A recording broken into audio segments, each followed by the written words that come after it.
Good morning. I'd like to call to order the Pierce County Council and Monday study session for April 14, 2025. The time is 11 a.m. and all members are present, but council members Denson and Morrell, who I am expecting, this last I checked. But everybody else is here. So we will move to item number 2, which is our legislative update. We'll have Mr. Taylor kick us off. All right, thank you. Good morning. As the members are aware, the legislature is nearing the end of its legislative session. Die is April 27th, so about 2 weeks away.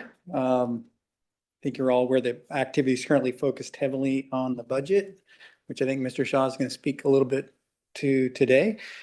Within your packet are the regular weekly briefing materials, including the watch list and the bill tracker, which were updated on Sunday. So we try to get those out to you on Friday, but right now things are moving quickly. And so the updates are coming a little bit later as a result.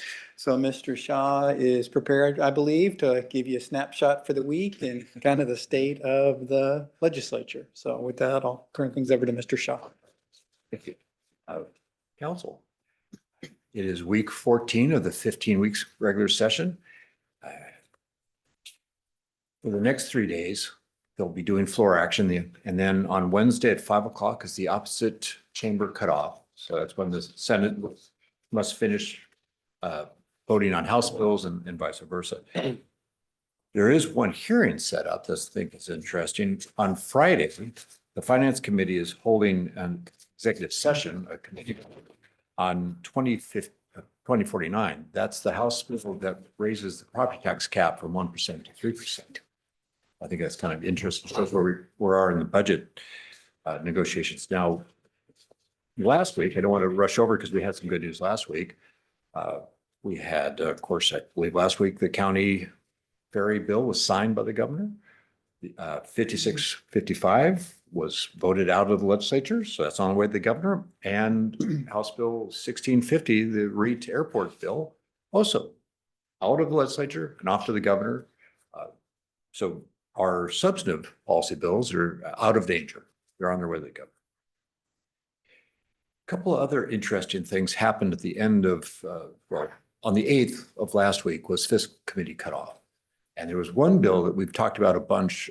It's the True Blood bill, 1218. That failed to make it out of Ways and Means. So that's done for session. So that was one of the more interesting bills. Another interesting development of last week was the rent stability bill. 1217, 17, I'll get there, 71. Okay.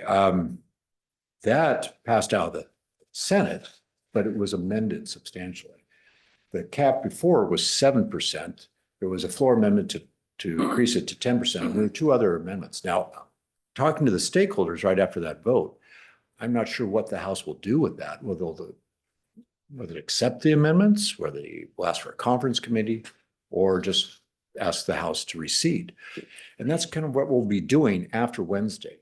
The rest of the session will just be those kinds of conversations on bills that were amended in the other chamber and whether the other chamber will accept that. So that will be going on. Now, Mr. Taylor referenced the budgets. The rumor on Friday is that the House and Senate transportation negotiators were given a number by leadership, meaning that their proposals, the House and Senate transportation budget proposals, they had different numbers. One was larger than the other. They had different ways of doing things with their revenues and what they spent things on.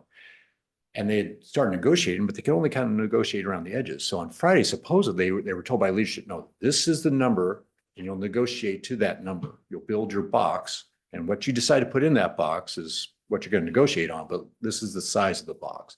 Supposedly they were given that on Friday, which I've also been told the capital budget got their number. I assume you can, well, this might be a big assumption, that maybe that means the operating budget has a number, which we don't know. So what I'll spend the rest of this week doing is chasing rumors on budgets. They have until the 27th, which is the last day of the 105-day session, regular session, to get these done. If not, we're looking at special session. Now, I'm not sure, and I don't think anyone will know, will the governor call them right back? Will they just leave the negotiators in Olympia and send everyone home? Excuse me. I guess we'll have to find out. There is some rumors going around that they want to get this done because the next fiscal revenue forecast is the 27th of June. And it's not expected to be good. And then after that, the next fiscal forecast is September the 27th. And there's some talk that if the federal government cuts Medicaid, that might force them to come back in September. So not the best of news, but that's where we're at right now is rumors and gossip. I don't have much else for you other than I think the consistent theme for all the questions from here on out will be from me. I don't know. So here we go from here. Have to answer or try to answer any question. There we go. Thank you very much. Are there questions for Mr. Shaw? Thank you. Good luck. Thank you. Well, thank you, Mr. Shaw, for your continued work. I was very excited to see the photo of the ferry bill being signed, and some of my Anderson Island folks made it down to be there in person. So that was good. And I know we're excited about our airport bills as well. So thank you for your work and helping coordinate us to support the legislature in passing things that will support our county and our residents. So I'm not seeing any questions, so we'll let you go on your merry way. Enjoy the sunshine. Very merciful. Thanks. Okay, that brings us to item number 3, which is a review of this week's council agenda. Ms. Long. All right, thank you and good morning. This is tomorrow's regular council meeting agenda. It is amended. We'll start with your consent agenda for introduction and scheduling. You have 2 items. The first is our 2025-138. This is setting the date of an evening District 5 council meeting for Monday, June 30th at 6 p.m. at Franklin Pierce Performing Arts Center in Tacoma. This has an April 22nd final hearing date. Next has been added. This is our 2025-141. This is identifying street lighting and other neighborhood traffic projects for funding pursuant to the budget ordinance and requesting the county engineer to review and authorize the projects. This is for referral to EIDC, and you'll be setting the final on this one for May 6th. Under final action items, you have 3 confirmation resolutions. First is our 2025-135, and this is confirming the reappointment of an existing member to the Pierce County Veterans Advisory Board. Next is our 2025-136. This is confirming the appointment of a new member to the Pierce County Conservation Futures and Open Space Citizens Advisory Board. And finally, you have our 2025-137. This is confirming the appointment of a new member to the Developmental Disabilities Advisory Board. You have 1 proclamation under section 7 tomorrow, and that is designating April 22nd as Earth Day in Pierce County, and that was requested by Councilmember Denson. There are no resolutions on this agenda, so we'll jump right to section 9 ordinances. And you have first up 2025-507. This is adopting a new chapter 2-113 of the code entitled Community Needs Grant Program. This was forwarded without recommendation at rules on March 31st. And the other ordinance is 2025-509. This is amending ordinance 2022-14S and 2024-514 and adopting new voting precinct boundary maps. This received a due pass at rules on April 7th, and those are your agenda items for tomorrow's regular meeting. Thank you very much. Are there questions on the agendas? The agenda. So it says there's no amendments, so we actually have 2 in front of us, so.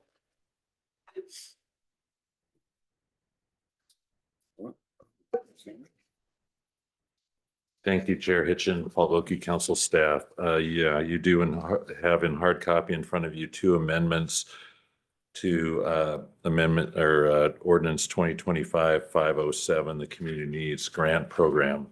The first amendment, and let me get, both these are to the code portion. So remember, there's the body of the ordinance, and then this ordinance creates a new chapter 2.113, Community Needs Grant Program. So both these amendments are to the code portion of the ordinance.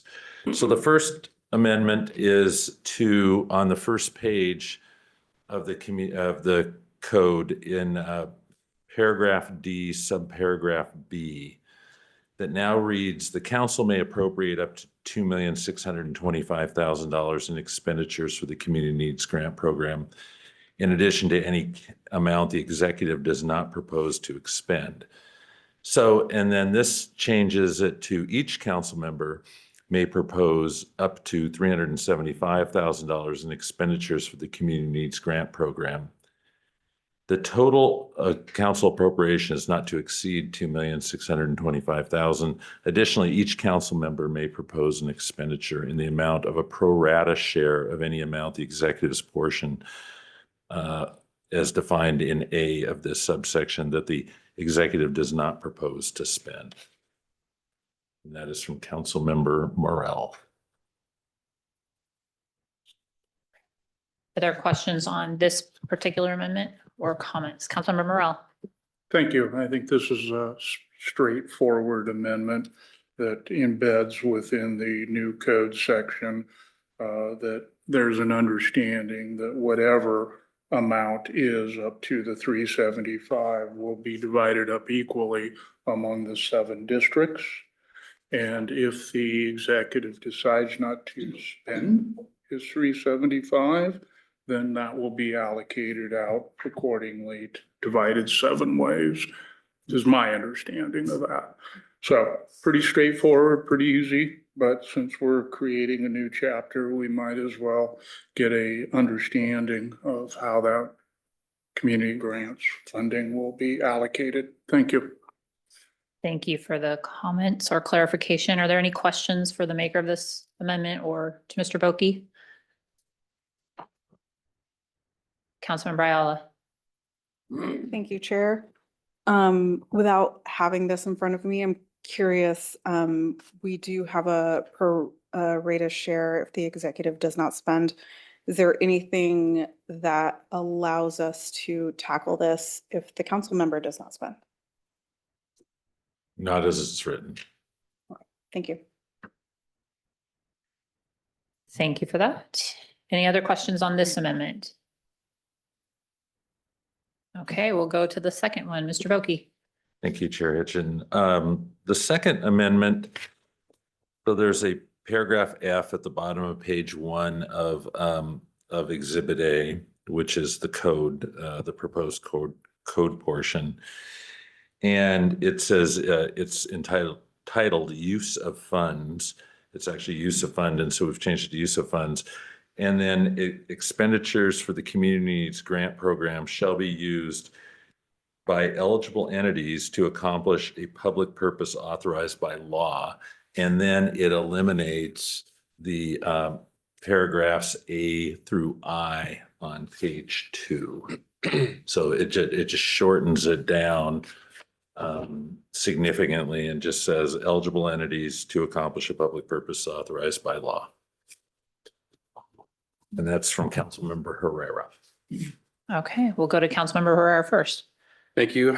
This amendment here, I think I talked a little bit about a concern I had in rules about the use of funds, about the paragraphs A through H being too prescriptive.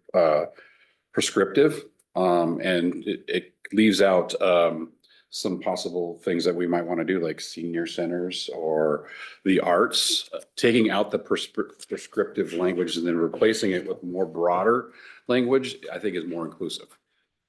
So that's why we have that here. So, I mean, it's great to spell out all those things, but if we had something that isn't in this prescriptive thing, we'd have to go through a resolution and all kinds of things like that. So that's what this amendment does. Thank you. Are there other questions on this? Okay, seeing none. Thank you, Mr. Boki. Thank you. And if you do have further questions, we haven't done this a lot for my new members. You go talk to the makers of the motion if you want clarification, or to staff, whichever you're more comfortable with, just to make sure you know what you're thinking as you walk into the council meeting tomorrow. So that brings us to grant applications, which there are none this week. So we'll go to this week's schedule. Ms. Long. All right, thank you. So at 1:30 today, there is a Public Safety Committee meeting. There is one presentation, a report, and that is the Key Peninsula Wildfire Egress Report. That will be with emergency management folks. Tomorrow morning, Tuesday the 15th, beginning at 9:30, you have a Health and Human Services Committee meeting. I have one presentation and one proposal. The presentation is the Behavioral Health Improvement Plan and Spending Plan updates. And this will be with Human Services staff. The proposal is R 2025-139, and this is affirming Pierce County's commitment to public safety, equity, and inclusive access to county services for immigrants, refugees, and all residents. This has an April 29th final hearing date. There is a one amendment to this, and I think Andrea will speak to that shortly. At noon tomorrow is your regular Tuesday study session with just your usual agenda items listed. And then at 3 p.m. is your regular council meeting. On Wednesday, the 16th, beginning at 9:30, there is a special meeting for the purpose of Committee of the Whole. And you have 3 items for discussion on your agenda. The first is a review of the draft 2025 Committee of the Whole schedule. That will be with Mr. Taylor. Next, you have the fiscal year 2024 end of year report, and that will be with Julie Demuth. And then last is the council budget monitoring reports, and that will be with Paul Boki from our office. And those are the meetings for the remainder of this week. Thank you for the overview. Any questions on the meeting schedule for this week? Not seeing anyone, we'll go to the committee amendment.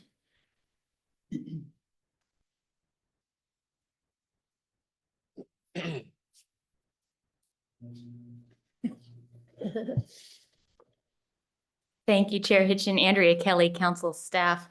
Before you in your packets today, excuse me, you have an amendment sponsored by council members Hitchin and Ayala for the proposal R 2025-139. The amendment makes changes, adding additional recitals, clarifying council's intent, adds language expanding documentation to support transparent government practices, request notification of actions taken pursuant to exceptions, and lastly, schedules a return date and venue for requested documentation. A lot of this came from public comment that has been submitted so far and some confusion around what the proposal seeks to do or not. There was some request or concern about a new tax. And so this clarifies this is not a new tax. There is no fiscal note attached. Additionally, that along with requesting separately elected officials to adopt and similar policies as distributed or directed by the executive. The addition, or number 2, requests that those separately elected officials publicly share those policies and or office guidelines for responding to interactions with federal agencies. And then also requests that those documents be presented to the Health and Human Services Committee on or before August 1st of this outcome. Thank you. Are there questions on this amendment? Councilmember Morrell. Thank you. I will look at the amendment a little bit closer. So you're saying it was input from community members that generated these changes? Correct. There have been a number of submissions on public comment already for this proposal. Some of the public comment indicated that the community members were opposed to a new tax or dollars being spent. And so their clarification was added that this is not to appropriate new dollars or develop or implement any sort of a new tax. Okay. Okay, I will take a look at this. In the title of this, and this may be off, as far as county services for immigrants, refugees, and all residents, do we limit that to legal immigrants and refugees, or do we spend dollars on carte blanche anyone? So there are certain services that information is not collected. So it's difficult to know whether someone is documented, not documented when they're coming in for services. Okay, thank you. Mhm. Thank you, Madam Chair. Thank you for the question. We'll go to Councilmember Krueger. Thank you, Madam Chair. And I think on a follow-up, correct me if I'm wrong, but I believe I was reading in state law, you cannot deny because they don't ask. And so all funds are used for all people in need. Correct. For example, for someone pursuing domestic violence victim services, that's not a criteria that's asked at the beginning on whether, at an intake appointment for whether or not someone is able to receive services. Okay, thank you. Thank you, Chair. Thank you for the comments. Okay, not seeing any. Thank you, Miss Kelly. That brings us to item number 5, which is discussion of administrative items. We'll go to Mr. Taylor. Thank you. As noted in the weekly review that Ms. Long just provided, the council starting its monthly Committee of the Whole series on Wednesday. These Committee of the Whole meetings will focus primarily on the county budget. They're going to be held through the receipt of the executive's budget in September. They're intended just to help ensure that the council has the information that it needs come fall when you deliberate on next biennium's budget. So they'll be held on a monthly basis. The other item I just wanted to provide an update on is that the building directory on the first floor has been updated. So thank you, Councilmember Ayala, for bringing that to my attention. Facilities got on that quickly last week. So thank you, the facilities team. All the council members' names should be correctly referenced on the first floor now. I do know that facilities is also updating portraits of council members in various buildings where the executive's portrait may be placed. I'm not certain that that's been completed yet. I know that they're actively working on that. So that should be happening shortly. So that's what I have in terms of administrative updates for the council this morning. Thank you. Thank you. Any questions for Mr. Taylor? Okay, that brings us to item 6, other business. We're going to start with an update on the 1501 Market Street building. And is there, I'll you're going have to tee it up? Okay. a quick introduction on this chair. So as you're looking into the audience, Director Emlig from Facilities Management is present today. He's going to provide a progress report on the 1501 Market Street Building and Justice Center projects. We've asked him to provide progress to date and expected schedule going forward for those projects. There's a PowerPoint in your packet that Mr. Emlich's going to use to frame the conversation. Just as a reminder, in 2023, the council authorized the issuance of $50 million in limited tax general obligation bonds to support the purchase and improvement of the Market Street building, as well as renovate components of this building, County City building. The County City building improvements are commonly referred to as the Justice Center project. Those projects are reflected in your 2024-2025 budget, as well as the capital facilities plan. Also a reminder that the Market Street project includes the relocation of the council office and the construction of a new council chambers. Council is expected to begin operations in the Market Street building in the first quarter of 2026. I've asked Mr. Emlig today to speak to the council chambers construction and opportunities for the council to test the chambers in advance of beginning its operations in the Market Street building next year. So I believe Mr. Emlig is going to cover that in his comments this morning. And with that, Chair, I will turn things over to Mr. Emlig and his team. Thank you. Thank you. Good morning, Mr. Emlig. How are you? I'm doing great. Thank you. Good morning, Chair Hitchin, council members. It is actually a great pleasure to be up here sharing about the Justice Center project and providing an update.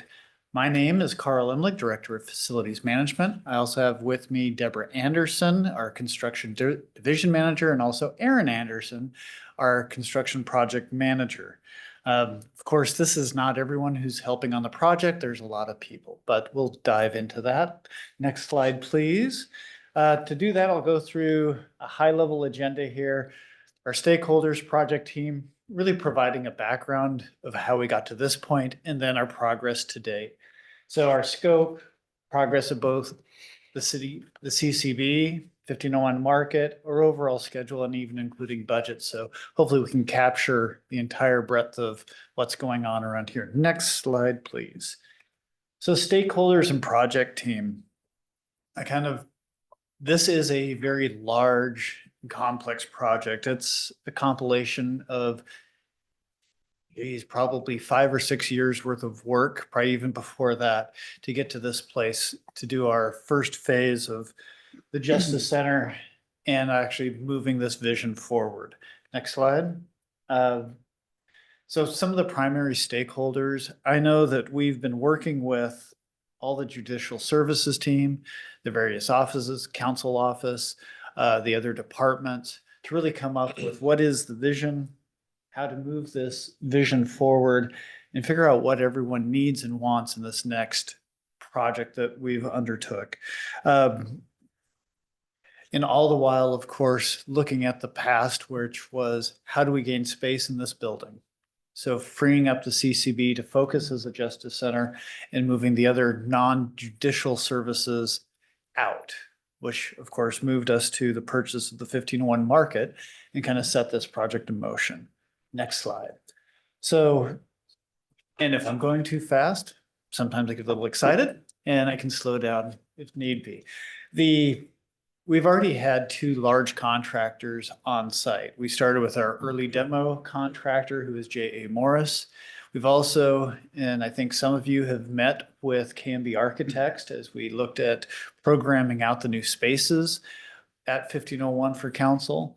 And then our current contractor is Lincoln Construction. You've probably seen them going up and down the elevators and probably heard a lot of the work that's happening on various floors throughout the CCB. Next slide. So integrated scope. I mentioned that we started with a Justice Center study back in 2022, which established kind of where we're trying to get to create and focus and upgrade the whole CCB campus for justice services. It was a huge ask for all council members who were part of that original discussions. It was a very large budget. And one of the things that council asked for was, is there different ways to do this? Splitting the project up, take smaller pieces so we can gain time, money, and start fulfilling out the scope. So actually the watermark behind this slide is actually from the original study. So let's go ahead and move next slide.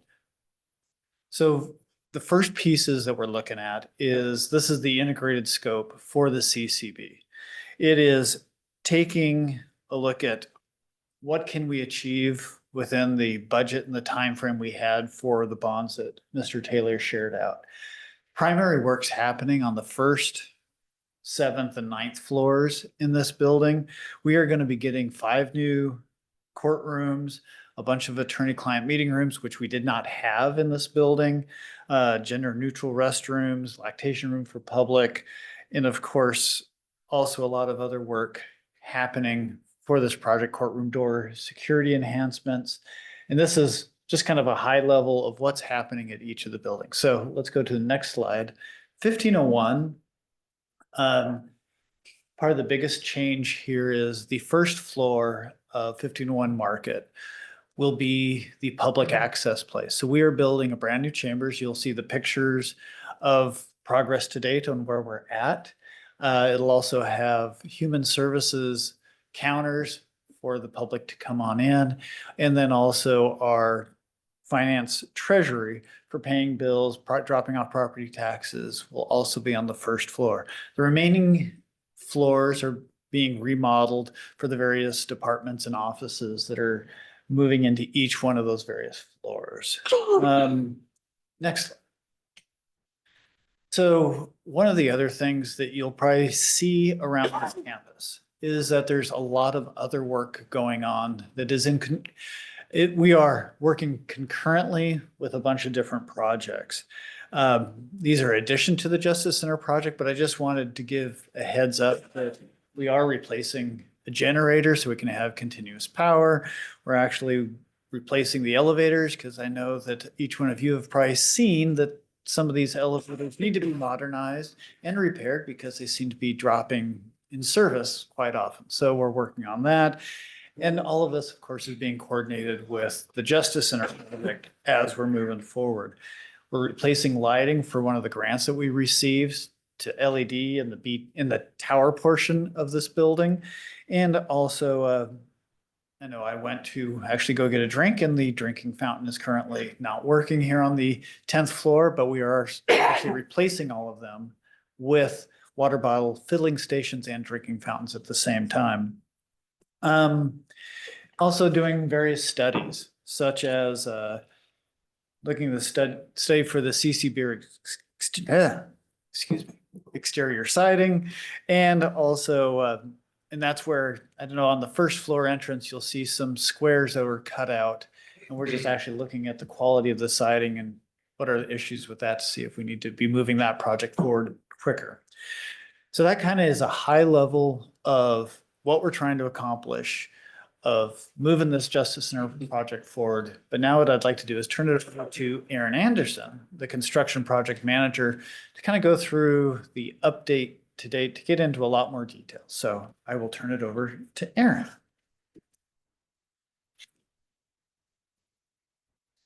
All right, good morning. Thank you, Carl. My name is Erin Anderson, and I'm a construction project manager in facilities. And thank you for the next slide. So I'll go over the CCB progress. So in this photo, I'll start by talking about the early demo that was completed in the fall. And since then, we've permitted, we've bid the project with Lincoln Construction. And this was one of our first photos of progress at the CCB. At 4 a.m, we had a crane up on the 7th floor. Well, the crane was on the ground. The crane went up to the 7th floor and delivered some steel studs through the window, which was very exciting. And also, since this has happened, we have moved out the PA alternative courts unit down on the 1st floor to the 945 building across the street. And that'll help. Deborah will talk a little bit more about the puzzle that's down on the 1st floor of moves that has to happen in order for the clerk's area to stay in operations and get their renovations complete. We've also been ordering long lead items. There's lots of things that take a long time. Door frames are a 12-week process. So we have already gotten those submittals and approved those, and they're moving on to be ordered and purchased and delivered. The framing layout, since this photo has been taken, the framing layout has been completed on the 7th floor, but now since then, the framing has actually gone up on the 7th floor. So there's rooms. We walked through it earlier today, so Carl and Deborah could see the progress. And it's pretty exciting when the walls start going up. You can really get a feel for what the spaces are and not just see it in a plan. Next slide, please. So here's a picture of a couple weeks ago on the 7th floor. It was pretty much just a demo site. They had to do some additional abatement and electrical demo back to tracing back some old wiring and just old plumbing, old things that need to be a little bit more figured out. So now they've completed all that so they could add in their framing. Next slide, please. We'll move over to 1501 Market, and this building is going a bit faster. It's a newer building. It's built in 1991. So the building systems were a little bit easier to tie into and update. So next slide. Over at 1501 Market, the 1st floor framing is complete. And the, the 3rd floor demo is complete. 4th floor, we are doing demo really on each floor for offices that will be added. And the 5th floor, we had to do some grinding of the glue for the carpet that was there previously. And it's taking a bit of time, but it's almost done on the 5th floor. We've got dust and safety barricades all up. And so all the stakeholders there have been notified. There's some noise there because they can work daytime hours versus here where they start at 4 a.m. Let's see. So the 1st floor council chambers is nearly complete with framing. Last week, they even started with plumbing and electrical rough-in. So that was pretty exciting for me to see. The 5th floor framing for council offices starts this week. So they laid everything out and now they'll be installing all the framing. And So the plan is, and Deborah will talk more about the schedule, but the plan is that fifth floor and first floor will be complete in November. And then we can figure out the moving, the testing will happen before move-in happens. We'll test out all the equipment. And we will move you all in probably in December, but Deborah can talk more about that. Okay, next slide, please. So now we'll go through some photos. This photo is of the one on the left is the PCTV control room. We've even had PCTV come visit us and they've looked at their camera locations. They're working on their ordering of equipment for their own budget and planning. They have the schedule so they know when everything needs to be ordered and then installed. And then the picture on the right is a doorway into the closed session conference room, which it won't have this table in there. We'll have new furniture, but we will set up TVs and cameras. So it will be a space if need to be televised. It can be. And see, next slide, please. So the fifth floor council office is where offices will be located. And there will be a new conference room. There'll be a new break room. There will be new offices. The framing's going up right now. And the next slide, please. Back down on the first floor will be a finance treasury office. This will be accessible to the public. They're still working on some framing for it. They'll get some ballistic walls at their customer service station. So that's really the last framing that needs to happen on the first floor is that. And next slide, please. Also on the first floor will be a new public lobby that leads into the finance treasury space. There will also be art that gets installed in this new public library lobby, not a library. In the lobby, we'll get a new gender neutral restroom, new lactation room. There'll be a new shared conference room. We'll have quite a few shared conference rooms throughout the building that will be bookable in Outlook, which is really exciting. There's even some really beautiful new copper that's gone in this week, last week in the restrooms. It's all shiny and new. Next slide, please. On the first floor will also be a lobby for human services, and we'll be purchasing some new furniture for their customer service workstations. And they will get a conference room where they can meet with the public, and then they'll get some new offices. They have a couple state employees and then a couple offices for veteran services on the first floor. All right, next slide. And I'll hand it over to Deborah. Thank you. Thank you. Good morning, Deborah Anderson, Construction Division Manager for Facilities Management. So this background image here is one little section of our long overall schedule.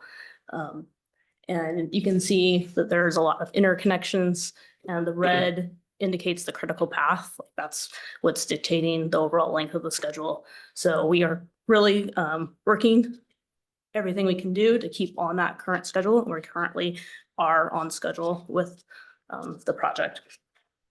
Next slide. As you've heard from what we've shared so far, the work in both buildings is connected through various moves and freeing up space. It's a bit like the mosaic puzzles of the 80s and 90s that you see on the slide, where you first have to move one square before you can actually start moving everybody else around. And eventually you'll start to see that picture. So one of the first things we did early in last summer was move the executive and communications off of the 7th floor and over to the market. That freed up what you've seen today that we were able to demo and move forward with that. And then this current month, we have now, as Aaron mentioned, moved the prosecuting attorney's alternative courts over to the 945 building, and that started the domino and moving on the first floor. Next slide. So we do want to thank both, the prosecuting attorneys, alternative courts, and an upcoming move is with the Superior Court and Clerks IT that are also on the first floor, and they'll be moving across to the 945 building as well. And this really allows us to be working in multiple places. There are several move backs. Everything in blue on the schedule there is a move. Sometimes they have to move back. We remodel it and then move them back again or to another space. So it's very tight down there on the first floor, but we're making way. The other thing we've been doing is with the concurrent moves is working with clerks and general services on archiving a lot of the clerks' records and getting them out of the building so that we can utilize that space for staff and services as opposed to storage of records. Next slide. So this timeline shows the overall construction and final moves for both buildings. The Market building is there in the blue on the top, and the County City building moves and construction is there in gray. Come at the end of this year, we are expecting to move all the departments over to the 1501 building from various other buildings. So that includes council from the County City building. We'll be moving human services from Soundview. We'll be moving the finance risk department from the 950 building. And then we also have internal moves. Again, another multiple move within the project is communications within the 1501 building. But that will free up all the space remaining in the County City building for us to facilitate the remaining construction of the office space for the prosecuting attorneys. And so we are expected to be fully complete with the project by Q3 of 26. That is the target for all the courtrooms and the prosecuting attorney's offices and everything to be completed. And I'm going to turn it back to Carl to wrap up about budget. Carl Emlig, again, Director of Facilities Management. Can we go back one slide? So one of the things that I know we're taking care of is, as both Deb and Aaron shared, it's the preparation of the council chambers and the fifth floor council area, all the different offices. And it's how do we make sure that that's fully functional? So that's why we've currently planned for a December move after all the work is done this year, or for this year. There'll hopefully be a break. We can go then do the moves during either end of December or however that works out best. And one of the things that we're still exploring with Mr. Taylor, we'll need to come up with, how do we test the council chambers in making sure that it functions, it meets PCTV, it meets council needs, and how do we get all of those actions happening? And we're looking at a November is when that piece should be going online, or at least able to then run all the details. How do the cameras work? Do the sound, audio work? Do we have the recordings? Do we have the bandwidth? All of those things need to happen before we can then move council confidently so that it works. Because that's one of the things that we've talked with our contractor about, is ensuring we have a functioning council chambers, and so the county business can continue. Because that's one of the critical items for this, is we do not want to be down. We can't be down. So just wanted to make sure that that is a big piece that we're working on, and how best to involve council members in this to start coming over and understanding space and seeing what's happening. So there'll be a lot more details of that as we get closer to, probably it sounds like November is when that target is. If it's sooner, that'd be great. The contractor is saying the framing is ahead of schedule, at least in this building. Hopefully we can continue that. So just wanted to provide that little update. So budget, please. So next slide, budget, the fun thing about money. So the old quote about show me the money. Well, next slide, I'll show you the money. So we did, or council authorized a $50 million bond sale. And in those 50 million, we've bought the 1501 Market Street building for about 27.5. So we had about 22.8, I think, remaining to be spent for the rest of the construction of the Justice Center project. In addition to that, we have an 11 million, which is the project in the middle. And that is to continue to have, so for one with bonds, we have to expend those bonds by March of 2026, fully expense all the bonds. So you need to make sure that you have money. So basically, we need to have a project that spends $51 million or more. So that $11 million is part of our contingency funds for change orders, because with a 1959 building, there are times that we find additional stuff that is costly. So we're getting past the point of demo, which once we start building new, it's less likely to have high impacts. And so the other part for those funds are, what are the things that have changed? Maybe there's new players who are coming in for directors, and we want to do things differently. Maybe it's new functions, it's new ways of doing business that we have to correct. So these funds are the next round of projects to help complete this Justice Center project, and also to work on the other buildings where people are moving out of. So like Soundview, we're going to be moving out Human Services here at the end of the year. 950 will have all of finance. IT and risk will be moving out. And also if there's any changes to the 920 building where the PA currently is. So that's where that pot of money is focused on supporting. And all of this, of course, will be in the 26-27 budget submittal or capital plan. And then, as we talked about the other projects that we're currently ongoing, the concurrent projects, they total $16 million that we're spending. And most of that is from REIT dollars that we've allocated to continue to move those projects forward. With that, that completes our presentation. So be glad to answer any questions. Or if you don't want to talk to me, I'm sure I'd be glad to hand it over to either Deborah or Aaron. Okay, we'll see what questions people have, and then I'll let you and the team decide who's best to respond. So do we have any questions on this update? Vice Chair Herrera. My question, going back to this building, I think it's this building, 7th floor. Talked about a gender neutral latrine there. I'm just wondering if, is that in addition to what's already there, or we're eliminating the other ones? It is an additional restroom. When we did our code study, it was determined that we did not have enough fixtures in the existing public restroom, so we had to add just one more. So that's what that's for. Plus, it'll have a baby changing station. We have family support services on the 7th floor as well for Superior Court. So I'm sure it'll be a useful restroom to have. Okay, thank you. Yeah. Thank you for the question. Other questions? Okay. Councilmember Morrell. Thank you, Madam Chair. First of all,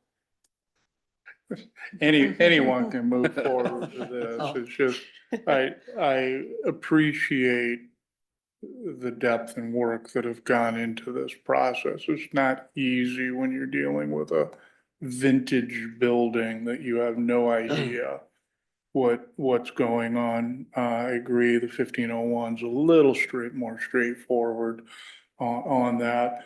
Couple questions. One is, is Pierce County issuing the permits, or is City of Tacoma issuing the permits? And how is that relationship gone, if it is City of Tacoma? It is City of Tacoma, and we've had multiple permits. It's gone really well.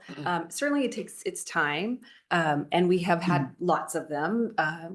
We require, the building permits, there's a site development permit we will be doing at 1502, the parking lot that we own across the street. We'll get some accessibility updates with the site needed to be graded a little bit to meet code. So we had to do a site development permit over there. So there's different permits for each building, and mechanical, electrical, they all require their own, but they've gone really well. Our architects have been really good about responding to comments quickly. So it's gone as fast as it can, and that's been great. Okay, I have, some of the contractors have made comments pertaining to the length of inspections, delays there that have impacted their work moving forward. Have you had an opportunity to work out those challenges? We have. So we had electrical inspections and then a final inspection for our early demo. And thankfully, one of the other project managers that works on this project has a really great longstanding relationship with several of the inspectors with the City of Tacoma. So they can kind of talk through things and know exactly what they need to prepare for, which is great. Lincoln is a contractor that knows the city pretty well. They've worked on projects for Pierce County also. So there is a good level of knowledge there. And we'll have lots of inspections coming soon for 1501 and for this building.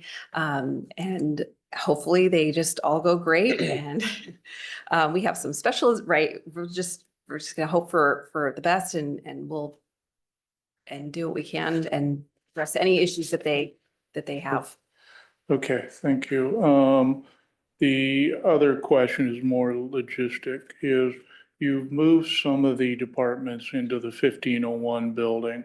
Are you going to have to move them around and out, and how are you going to navigate that? Yes, we don't have to move anybody out of the building that's currently in the building, but we do have some moves within the building. Currently, communications is in a temporary space on the 4th floor. So once their office on the 5th floor is completed in November, they'll get moved up. And then the space that they are currently in will be renovated. And then that'll be HR's new space. So that'll be completed in 2026. We'll be able to move HR over. And then internally, our facilities is staying put. And then everybody else is just moving in. So their spaces will get completed and then we'll move people in. So there's really the two. Economic development is on the 2nd floor. They're staying put and won't have to move again. Okay, the other question that I have, two more questions. One is pertaining to furnishings. Yes. Is there a budget that we kind of agreed to? Because are we taking all this stuff and hauling it over to 1501 or? That's a great question. We do have a budget and we do have a plan for furnishings. And we do have 3 vendors of furniture contract on-call contracts with furniture vendors. We're already working with one to buy new furniture for the executive office.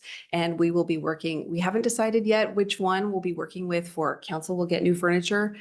So we'll be figuring that out. We are reusing some pieces, but trying to be efficient with budget because sometimes when you move things, they don't always go back together. And it may cost more to move something than it would be to just buy something. So we're trying to be really smart about those plans and trying to reuse where we can. And certainly moving things out of this building versus moving it over or moving things back and forth, the costs can certainly go up. So we're trying to be really planned out about how we're doing all the moves. And we have regular meetings on it and a budget. Okay. Spreadsheet. Last question pertains to contingency funds. Yes. Have we been burning through those or where are we at on that? We're doing great on our contingency. Certainly, we had a plan in the budget for what the contingency is, and there have been some change orders already. Not a ton yet, but things just additional abatement up on the 7th floor. And when it came to electrical, our early demo contractor was able to cut and cap and safe off at a certain point, but then they didn't know what the next phase would be. So the next contractor coming in has to go back and figure out exactly where to cut and cap it back a little bit more so that the inspector will be happy, and then where to tie it back into new things. So that's all been happening, and the budget, we're not burning through it faster than we should. It's kind of right on track. Okay, that was my concern, is obviously change orders are a very Yeah, they good can get way for a expensive, but contractor so to- far, our contractor's been really great at being organized. We have a whole system online that keeps track of all the questions and all the submittals, and it's very efficient and organized, which I appreciate immensely, especially for both buildings. Okay, thank you. Thank you again for what your team has done and the challenges.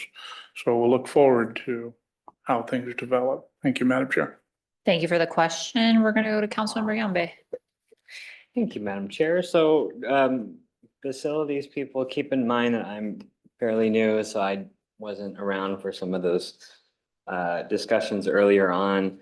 Mine are questions around accessibility, and I'm curious, the parking situation up here is pretty straightforward. We have the jail and additional, parking. Is there designs or plans to handle staff who are moving from this building down to there.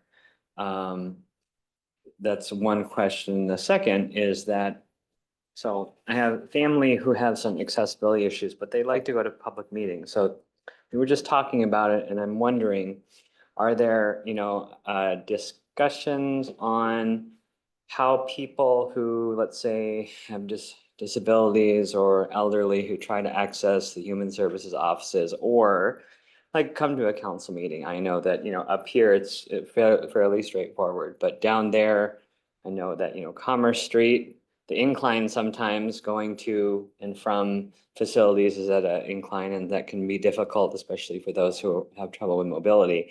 Are some of those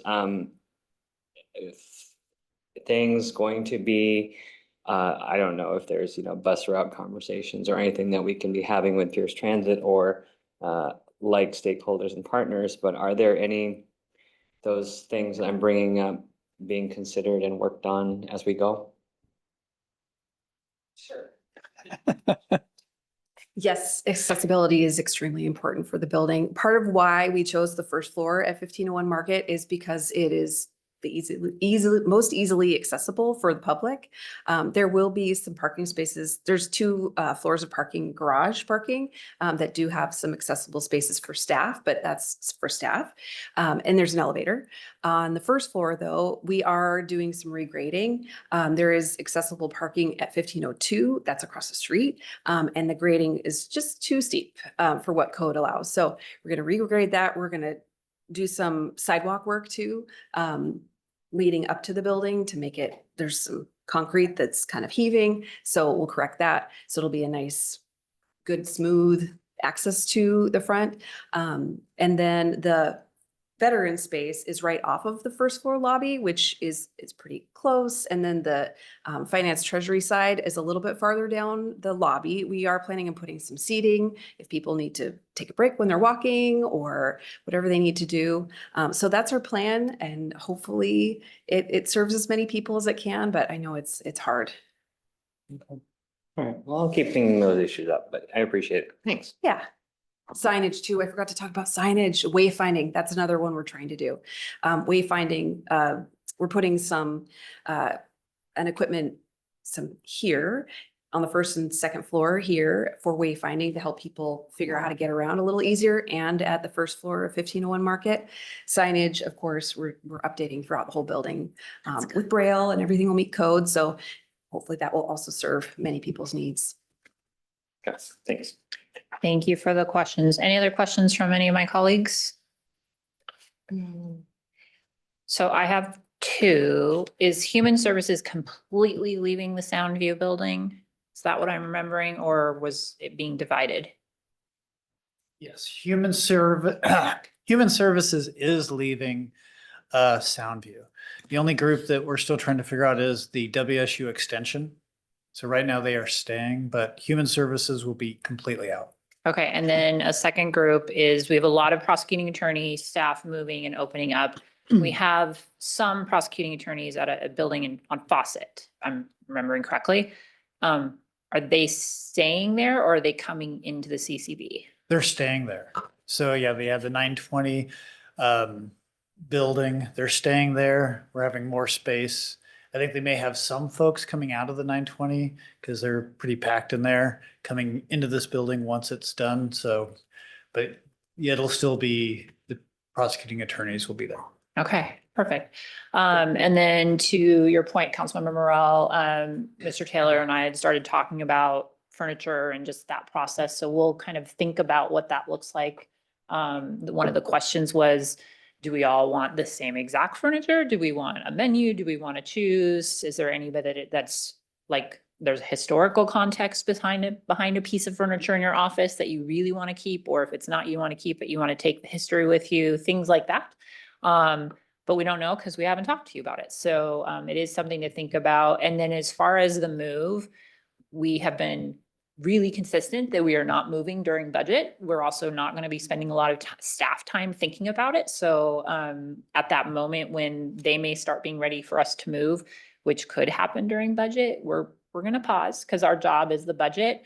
But really thinking about in the month of December, a lot of that testing and how can we do that? Or is there things we can do before budget or on a Friday afternoon? Initially, my thoughts were around like, we do a Monday study session and then we do a committee meeting, like in the month of December when we have a little bit of flexibility and aren't quite so jam packed, but we'll see where they are, but we are not going to be moving. We need to be in the same building with the same people in the same offices where we know where all our documents are during the very, very, very busy budget times. So, but thank you for all of your work on this. And Mr. Taylor, do you have anything to add?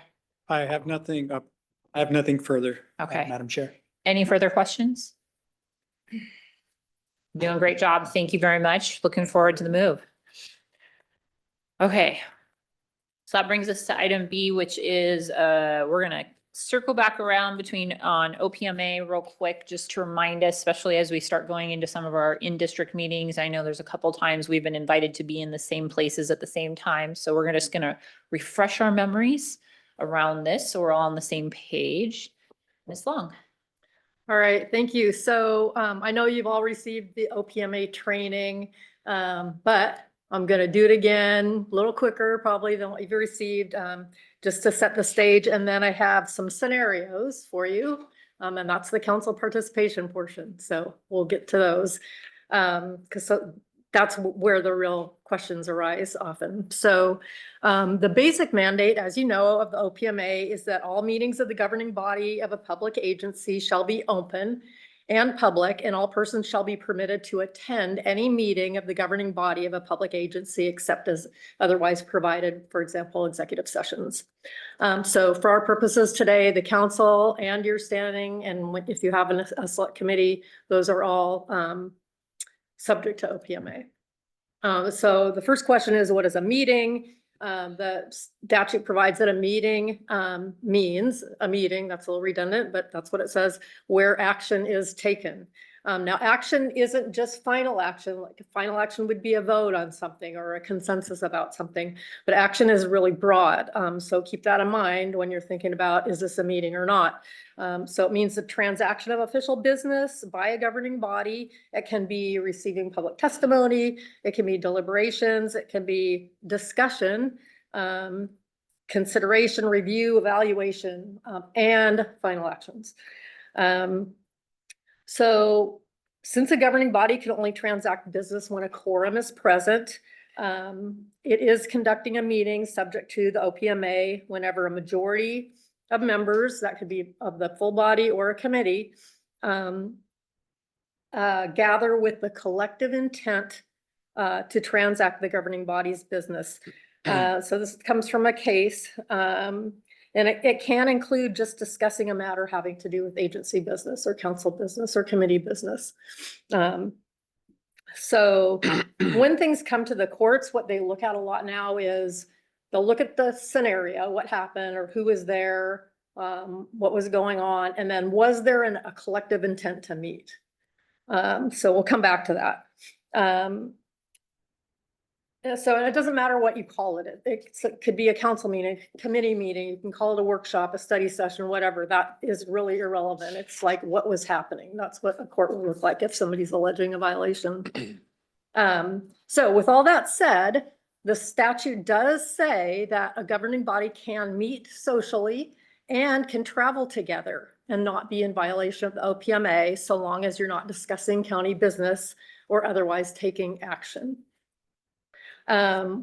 We've talked before about serial meetings, so you know that meetings can happen in other situations where people aren't all present in the same room. They can happen via email, they can happen via text, they can happen sequentially.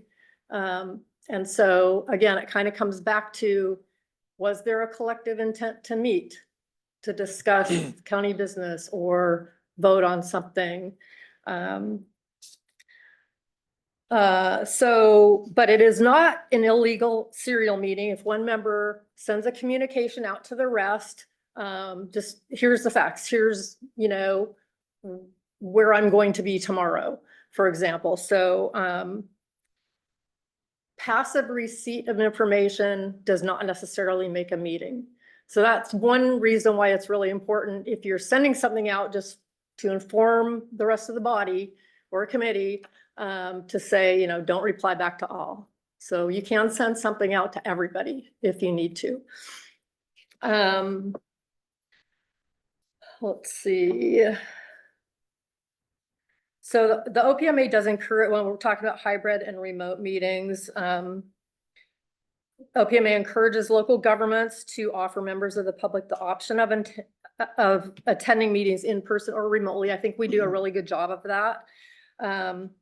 You have to always have a physical location though. So there's always got to be a physical location, and then you can add the remote option. Again, I won't take too much time on that because we do a really good job on that.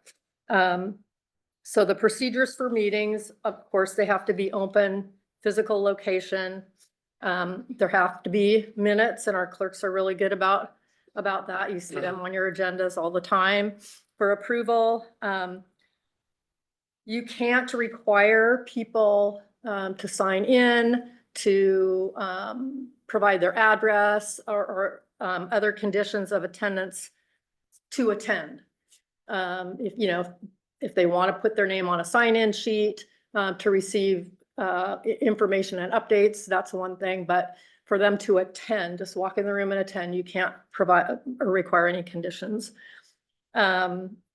You can remove members who disregard your rules, by disrupting the meeting. So simply by coming in with, let's say, a really offensive t-shirt or something like that, unless it's actually disrupting your meeting, you can't make them leave. Same with and we've dealt with this before in our community forum. So people can say really offensive things. Because it's a public forum, a limited public forum, you can't, unless it's actually disrupting your meeting, you can't send them out, you can't hang up on them, you can't cut off their mic because you've invited them in to speak. Now, if you didn't have that community forum piece, that would be one thing. And we've talked about this before. So it's a balance. You know, you're inviting them in to tell you their opinions about things. So just because you don't like it doesn't mean you can cut them off. But there may be occasions where people get all riled up and people are yelling or throwing things. Now that could be disruptive. You can stop the meeting, you can take a recess. And if they continue to do it, you can actually ask them to leave. And then when do you have to ask for public comment? So the OPMA provides that the opportunity for public comment must be provided at or before every regular meeting where final action is to be taken. And it can be verbal or it can be in writing. So technically you don't have to take public comment at a special meeting. You know, when you have your evening district meetings, those are special meetings and you do. That's really one of the reasons you're out there, is to hear from your folks, right? But that is the rule, that is the OPMA rule. And I think we provide a lot of extra opportunities for public comment because you choose to hear from your constituents. So executive sessions, we do, you're really familiar with those. There are, you know, there's a laundry list of things that you can talk about outside of the public. They're very specific and they're to be narrowly construed. And no final action can be taken in an executive session. That is stated in the OPMA. Information shared in an executive session is confidential and members have a duty to keep it confidential.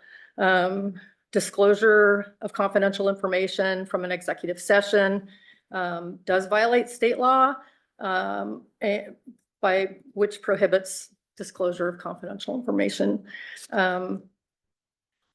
And that at least goes to the information that falls within the executive session topic. So if it's something outside of that, like scheduling, that probably, it doesn't count as confidential information. And so the common topics that, as you know, that we talk about in an executive session are purchase and sale or lease of real property, evaluating qualifications of applicants for public employment or reviewing performance of employees, evaluating qualifications of candidates for appointment to elective office, and discussions with legal counsel of pending or potential litigation. So I'll stop here. That was super quick. And of course, didn't cover every single detail of the OPMA. But before I get into the scenarios, do you have any questions at this point? Councilmember Morel. Thank you, Madam Chair. Public comment is probably an area that I've kind of watched over the years. Some chairs have quick to cut people off. But you have indicated time and time again that you, just because you disagree with a public comment, doesn't mean that you can cut them off. Let's say if someone says, you know, that council member Morel's a schmuck. Do you have to let them kind of continue their thought? Yes and no. So it depends on, so you have the right to impose time, place, and manner regulations. So when we talk about when an ordinance comes up and you're allowing the public comment on that, you can put a time limit on. You can say only, right at this point, we're only speaking to this ordinance. Right? When we get to citizens forum, that's a little bit different. It's broader, and the parameters you have in your rules are those things that weren't on the agenda for final action and those things that are of importance to Pierce County. So that's pretty broad. Other than that, unless it's actually disrupting your meeting. So they can, in citizen forum, let's say, if they want to get up and just rant about a certain council member, is that allowable? It is. Okay, I just want to make sure, because in the past, some people have been quick to say, you know. Yeah, and cut them off. you can advise people to, you know, maintain a respectful decorum, but at the same time, sometimes their comments don't feel respectful, but that's how they feel about a certain issue. And so by having the citizens forum on your agenda, you're inviting people here to talk to you, not just for you to hear what you want to hear. Okay, Yeah. I appreciate that clarification. The other one is what you kind of touch base on, what is a real meeting? Let's say, you know, I invite 3 council members to my office and we have a discussion about pending legislation. That's Is that considered a meeting? Yep, it sure is. So is there a minimal number and a maximum number that can meet? to Yeah, discuss? so if it's less than a quorum of the council, so if you want to meet with 2 other members to talk about some pending legislation, and you're not all, and you don't constitute a quorum of a committee where that is the subject matter of the committee. Okay, how about when and if, and I'm just making this up, the executive invites 4 members down to his chamber to discuss his legislation and how that is going to happen. Is that considered a meeting? Yes, it's the same thing because you have a quorum of the council there to talk about official business. Okay. Thank So you either don't all forego, or you just invite him up to a study session, let's say. Okay, thank you. Yeah. Thank you for the questions. Councilmember Ayala. Thank you, Chair. Just to clarify, and it echoes some of what Councilmember Morel asked. Under Citizens Forum, the chair is able to put a time restriction through which after the time has expired, they can cut someone off. Yes. Okay. That time restriction can change, correct? Day of, or at what point can that time restriction change? That's a good question because we have had that happen sometimes. So right now, the basic rule in your rules is everybody has 3 minutes to speak to the council. But if you see a completely full room and we have overflow in the homeroom, for example, and it's already, 5:30 and we get to citizens forum, you could say, just so that we have the opportunity to hear from everybody who is here to speak, we're gonna limit the time to, 1 minute or 2 minutes. Everybody has to agree. Well, a majority of you have to agree to that change.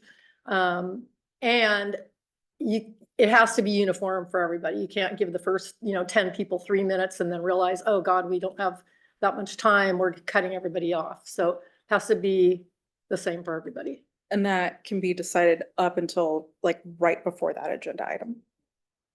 Yeah, yeah. Got it. Thank you. Because sometimes it just is like, what time is it? How many people are still here to speak? Yeah. I mean, if you can do it earlier, it's helpful because I know some people have really prepared remarks and they have it timed out. So, yeah. Thank you for the questions. We'll go to Councilmember Yambe. So this is kind of going off of Councilmember Ayala and Councilmember Morel. So I historically have watched lots and lots of meetings of other bodies, including King County and Seattle. And once in a while, somebody would come in and they'd have a grievance against their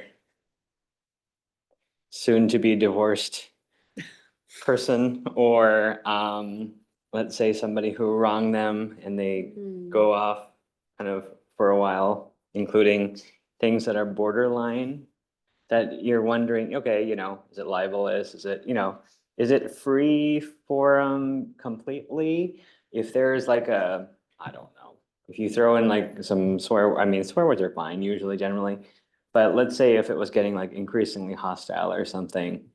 And I know that it really depends.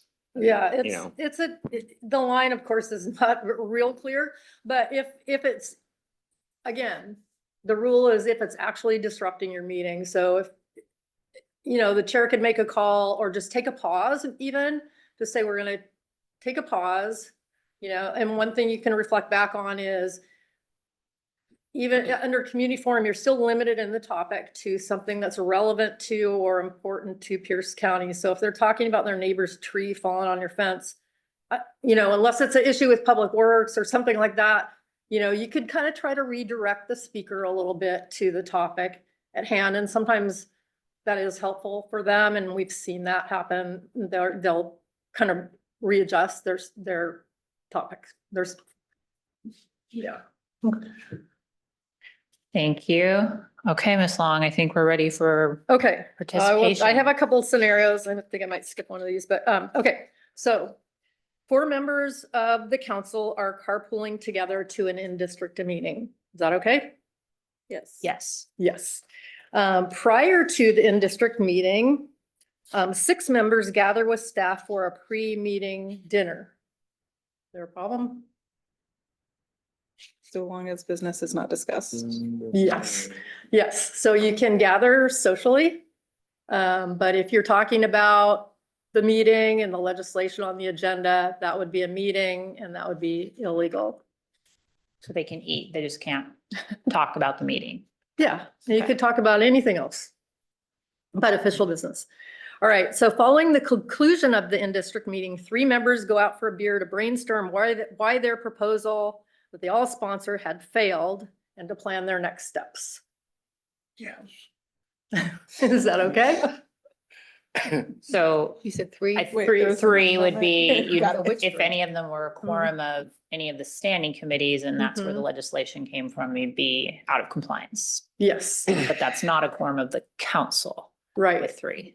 But if so if it wasn't something where the 3 of them constituted a quorum of a standing committee, then totally fine. You can do that. Question, do alternates count in a standing? I would say yes, just being very conservative, because there would be the reason you're an alternate is to vote, right? When somebody isn't there. Yeah. Okay. New scenario. All council members are invited to a chamber meeting to hear the new chamber leadership introduce themselves and present their vision for economic development in Pierce County. A quorum of council members attends. Is that okay? With notice. Does that require notice? That's the question. Is it, because that would be, Social. I think it does require notice. I think if you are just there listening, passively receiving information, you're not discussing with each other, but you're just invited and you're listening to this presentation, that's okay. I would suggest like maybe not all sitting together and talking together through the whole thing, but that's probably okay. Again, passive receipt of information doesn't violate the OPMA in a group. Okay, so the following month's chamber meeting, to which all members are invited, includes a panel of local elected officials and business owners to discuss their partnership efforts and successes in supporting local businesses. The panel includes 3 members of EIDC. Is that okay? I think you'd have to notice it.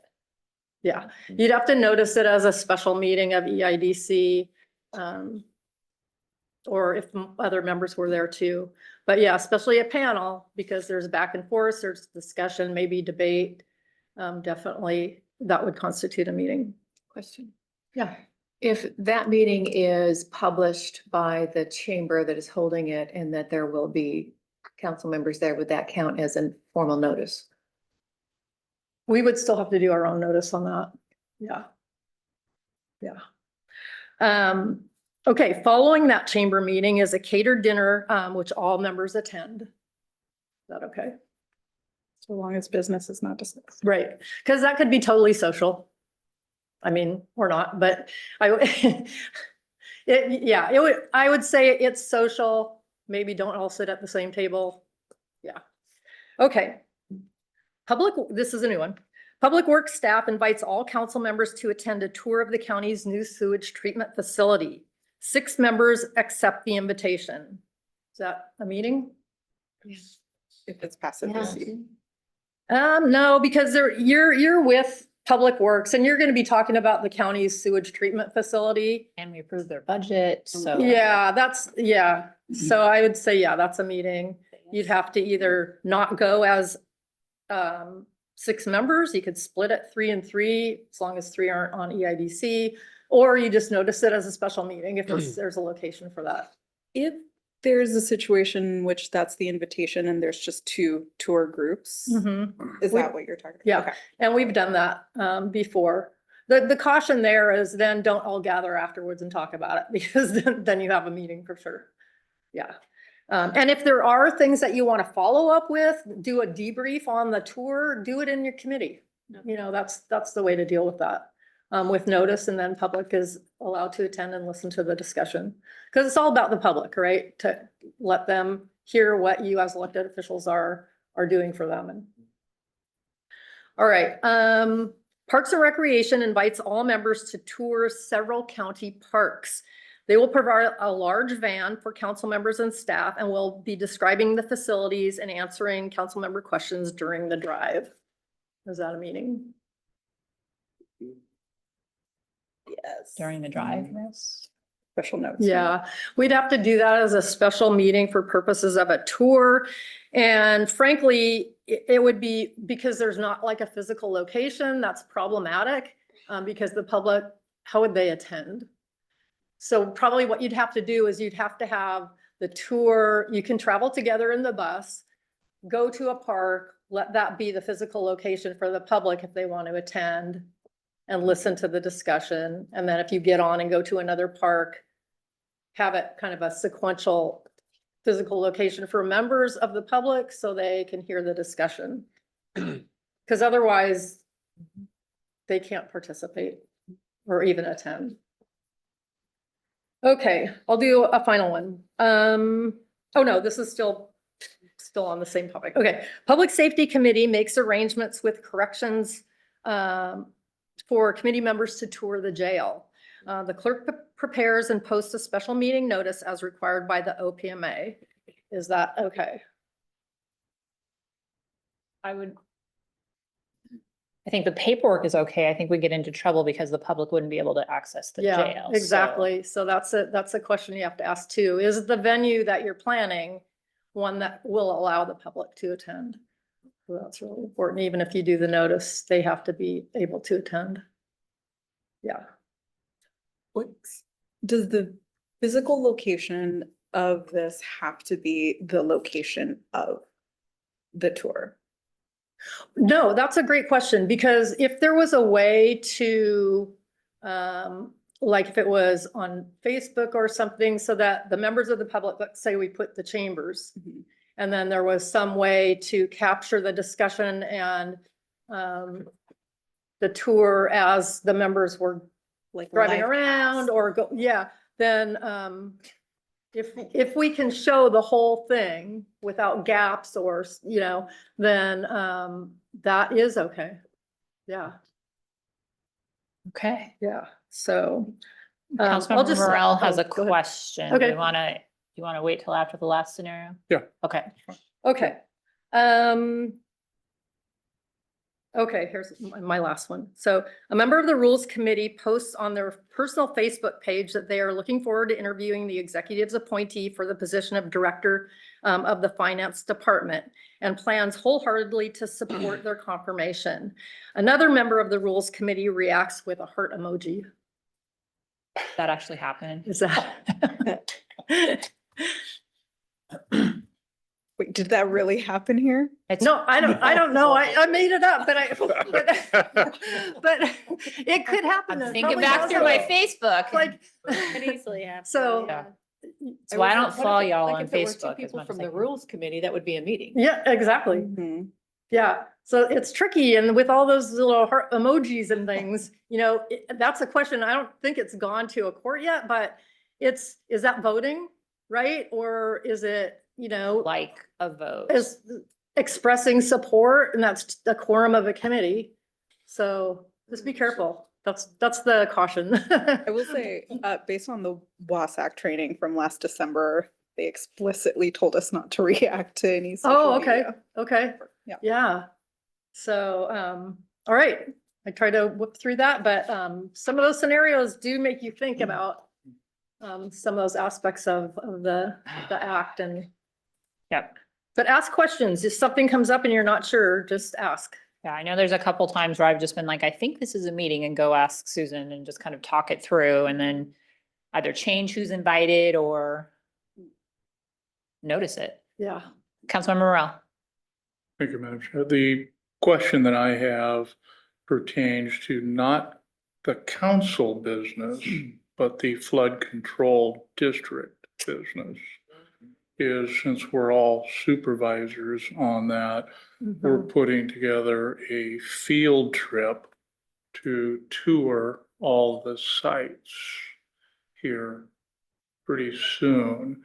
Would we have to host that? And how do you do that when it's gonna be 5 or 6 different sites? Well, first, I don't advise the flood control zone district, so you have to ask your attorney that. If it was the council, and that's kind of what we were talking about before, if you can somehow have a physical location where people could maybe watch the tour, if somebody had a camera on the whole time, and people could hear everything, then and you notice it, it's fine. Otherwise, it's probably a meeting, but again, we'll see how the council to flood control zone district sets that up. Okay, I'll verify it through our attorney then, but I'm just kind of curious. We've done this before, and I don't know if there was any notification that went out. So, anyway, thank you. And when you speak of like to film it, because I think, isn't there like live Facebook stuff? So if it were to be done in that manner, Mhm. would that?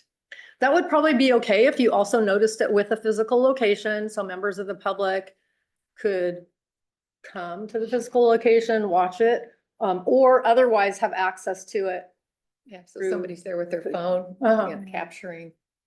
Yeah, you really have to make sure that the public can hear everything that's going on, though. I mean, that could get tricky, but yeah, I mean, I'm sure our communications folks could probably figure that out, but Thank you. yeah. Thank you, Chair. Thank you for the question. Any further questions on this?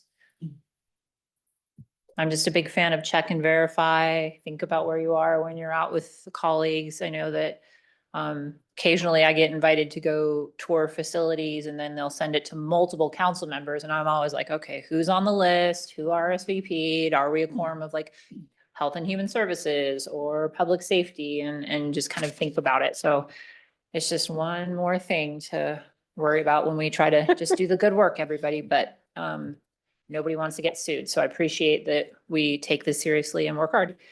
Is there any other questions on this? Any other business before Councilmember Denson? Just really quickly, our Executive Mellow toured District 7 last week.